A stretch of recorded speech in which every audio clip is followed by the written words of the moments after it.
With all the AI stuff going on with Google Ads and the pace at which it is changing, Performance Max, and the importance of shopping ads, etc., it can be very easy to forget about sort of the original core of Google Ads, which are keywords. And in today's video, I want to talk a bit about how we are using keywords here at Cartlift for our clients, how we go about finding them, what I think is the best framework to actually use them to sell products and not just, do a little bit of branding and things like that. So without any further ado, let's get right into it and see what you can actually do and how you can scale your business with the good old keywords. So what you can see here is the active keywords we're using in our agency here at Cartlift, right, for our e-commerce clients. So you can see there are currently 13,000 of them, and those are only the active ones, active keywords and active campaigns, active ad groups. So you can imagine this number is significantly higher once I switch any of the parameters that I just mentioned. And it shows you that while of course shopping and PMAX is super important, especially in e-commerce,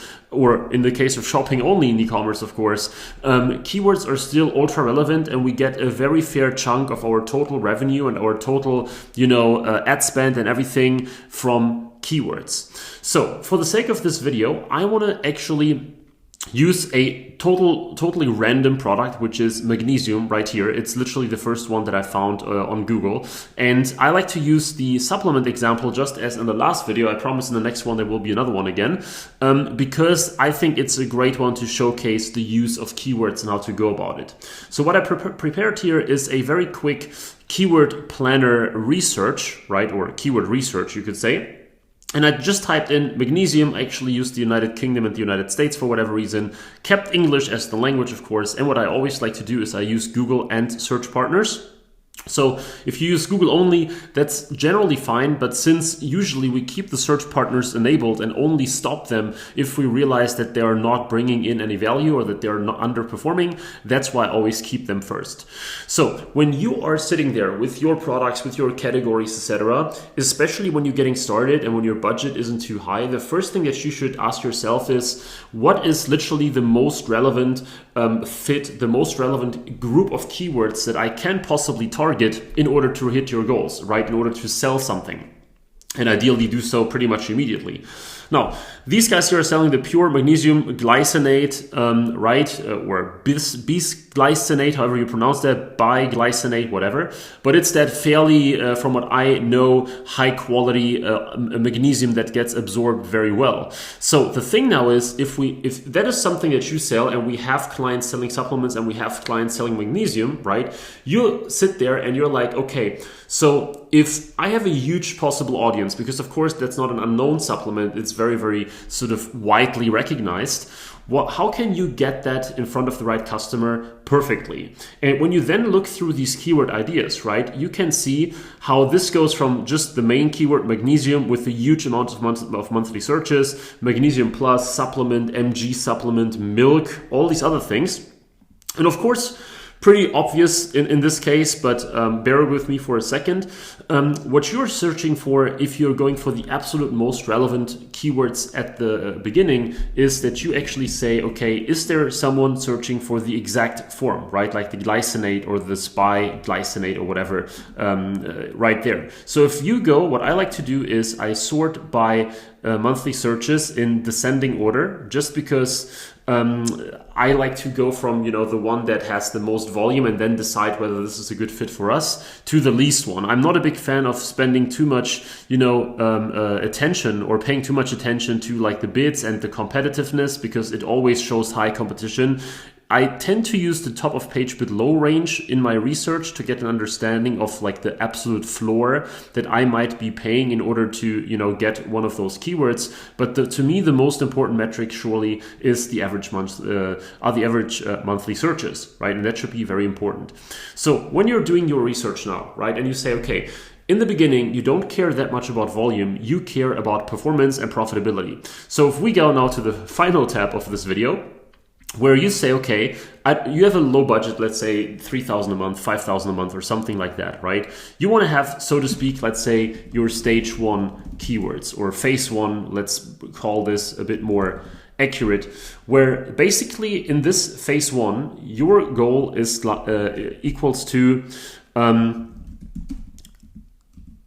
profitability, like small profitability, let's say. Okay, so at that very first phase, you don't care that much about whether you make 50 sales a day or anything like that. You just want to be profitable sort of on a small scale and get some proof of concept. And for that exact reason, what you're doing here is you're looking, in the case of magnesium, for the keywords that are perfectly describing your product, right? And this could be perfectly described by, for example, searching for exactly that, glycinate, and then even capsules, right? Where you're not only talking about what you sell, but also the way or the form in which you sell it. You could also add something like vegan, because in that particular case here, this is vegan magnesium, right? You could also go with pure, but as I said, this glycinate, whatever.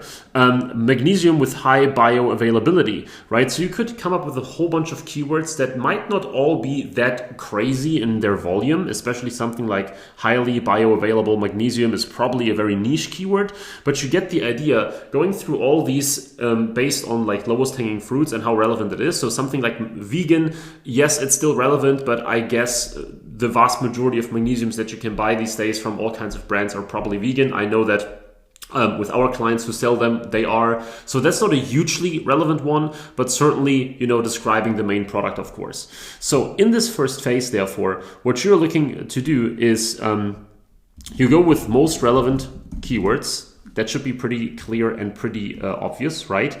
And what you also want to do, let's do it like that. Yeah, this might look a bit all over the place, but I hope that still makes a lot of sense. And you want to go with exact and phrase match types, okay?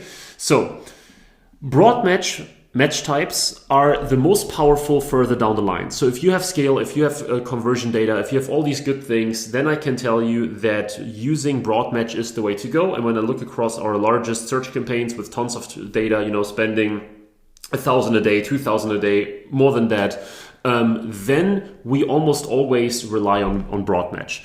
If you're in this phase one where you say my goal is being, profitable on a small scale, maybe just spending like $50 a day or something, you want to focus on exact and phrase, because what's the point, especially when you're originally or initially using manual CPC, what's the point of going broad? Now Google has a huge pool in which it can sort of try to find your customers, right? But you basically want the lowest hanging fruits anyway, because at your tiny budget, what's the point of growing into all these people that there are, right? So instead of basically looking at everyone in a huge sort of pool, you want to just focus on this very small piece here, on this very small market, and try to capture as much market share as possible. Now, once while you're doing that, you will usually notice the following thing, and that is that your CPCs will grow. Okay, so while you're scaling under that like exact and phrase match setup, especially when you rely a lot on exact match, and especially when you do something like what I just mentioned here, just going for the most relevant queries like magnesium, glycinate, etc., then you will sooner or later run into some, very expensive CPC territory as you are trying to go through, or trying to hit a high search impression share. Okay, so while your search impression share is growing, your CPC is growing, and because there's a very finite amount of people, in this case, searching for the glycinate attribute, let's say, this will eventually be unprofitable. And at that point, right, when that happens, you want to sort of climb the ladder. So you're fishing in this very small pond right there, okay? And at some point, yes, the CPCs are growing too much, so you have to sort of work your way up and grow further, and that's where you then enter the second circle. And you can do this in a variety of ways now. Of course, you could say, instead of coming up with new keywords, I will actually use broad match. But that has somewhat of a risk that you get all kinds of low relevant keywords as well, and search, or more precisely, search queries, okay? So what you do instead is you go back to the drawing board right here and you think about, okay, what's the next highest level of relevance that I can get? And that would be something, in my opinion, as magnesium capsules, buy magnesium online, etc. Not yet looking for things like benefits and ways to use it and things along those lines, but really looking at, okay, glycinate was the best, what's the next best? Well, now we can probably agree that something like vegan magnesium, if you haven't used it in the previous stage already, because of course these lines are very blurry, there is no black and white here, but I think it's safe to say that glycinate is more relevant than vegan, right? So now in the second stage, you might look at vegan in the second phase here, and then you might look eventually at magnesium as a whole. And then in the fourth phase, you might look, and this also ties into what I said in the previous video. Now you might look at things like, magnesium benefits, explaining them, but at the same time, selling your product, which is way more difficult, of course, than if someone searches for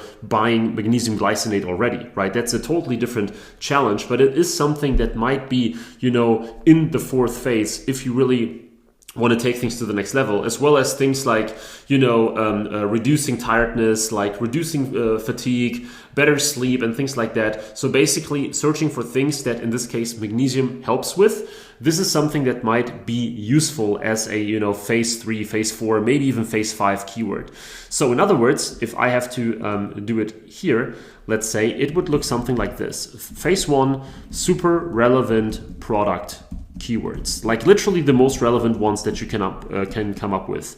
The next one would be still relevant product keywords. Okay, so you're still searching, you're still triggering searches that are relevant to your product, but they might not cover the main aspect or the main differentiator of your product, right? If you sell something else besides like supplements, this could be the very specific material that your product is made of, or it has like one very specific feature. I don't know, it has like Bluetooth, and people might not mention Bluetooth necessarily, but if they do, now you are the best possible choice for what they're searching for. And now it depends, of course, on how much volume there is, whether there is a third phase where you still have product keywords, or whether you are already going into things like top of funnel, problem-oriented, informational search queries, etc. I would say normally the third phase could be broad product keywords, okay? And then in phase 4, and possibly also beyond, you can do things like informational problem-oriented research keywords, and so on and so forth. So that is a classical example of the different phases, and with all clients that this applies to, we go through these phases step by step by step. And once you are, and now again, this also depends on your case, but either in phase 2 or 3, right?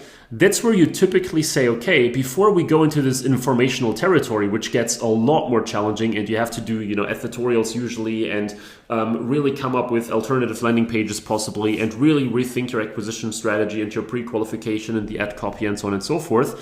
This right there is typically somewhere, as I said, between 3 and 4. So let's use this where we sort of draw the line, right? Where you say, okay, at that point, you want to, right there, yeah, that's getting a little bit messy here with my drawing, but I hope that that's fine.